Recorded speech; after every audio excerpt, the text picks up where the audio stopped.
de l'évolution de ce qui se passe au niveau de la Cour africaine des droits de l'homme et du peuple. Par rapport à l'affaire qui nous oppose au Rwanda. Excellence, avec votre autorisation, vous avez la parole. Mesdames et messieurs, la Cour africaine des droits de l'homme et des peuples a annoncé le 28 novembre 2024 l'ouverture du procès RDC Rwanda le 12 février 2025, soit dans 2 mois. Il faut distinguer ce procès de celui qui a été ouvert le 26 septembre 2024 devant la Cour de justice de l'EAC, juridiction de la communauté des États d'Afrique de l'Est. Le procès dont je vous entretiens ce jour s'ouvrira devant la Cour de droits de l'homme et des peuples qui est une juridiction de l'Union africaine. Ce procès fait partie des initiatives judiciaires internationales concrètes, conçues, diligentées par son Excellence, Monsieur le Président de la République, Félix Antoine Tshisekedi Tshilombo, et actuellement exécuté et suivi par son Excellence, Madame la Première ministre, chef du gouvernement, Judith Tuluka Suminwa, contre le Rwanda et Paul Kagame devant des instances internationales, notamment la Cour pénale internationale. Mesdames et messieurs, depuis des décennies d'agression de notre pays, le pillage de nos minéraux, le viol de nos enfants et nos femmes et le massacre de nos populations, jamais le Rwanda et Paul Kagame n'ont été poursuivis en justice à travers des procès réels à tous les niveaux comme on le voit maintenant. Il ne s'agit pas de critiques à distance auxquelles nous étions habitués jadis.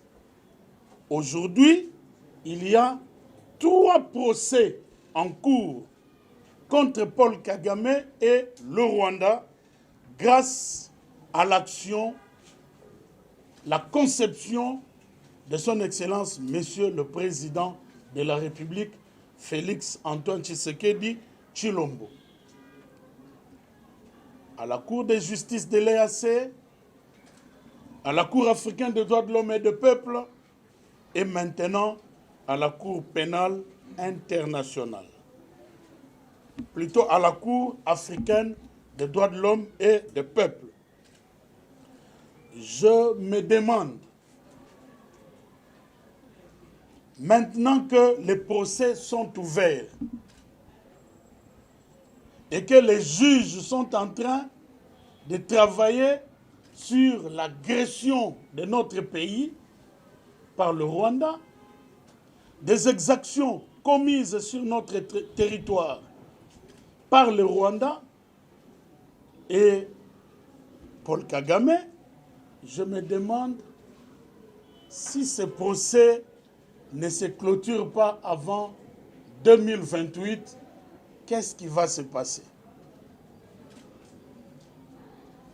Jamais ça n'était arrivé avant. Jamais Paul Kagame et le Rwanda n'avaient été poursuivis de manière aussi réelle que cela se fait aujourd'hui. le chef de l'État, Félix Antoine Tshisekedi Tshilombo, a conçu le Front judiciaire international. Il a diligenté des procédures et maintenant des procès sont ouverts. Je voudrais vous dire que le temps de la justice n'est pas toujours le temps politique. Mais ce qui se fait aujourd'hui, si nous ne terminons pas, si le temps de la justice ne coïncide pas avec le temps politique en 2028, je me demande si Paul Kagame ne va pas nous échapper. Mais en tout cas, l'objet de la communication de ce jour était de vous dire qu'au niveau de l'Union africaine, la procédure s'ouvre devant la juridiction dénommée Cour africaine des droits de l'homme et des peuples. Nous avons reçu la communication ou l'extrait des rôles. L'audience va débuter le 12 février 2025.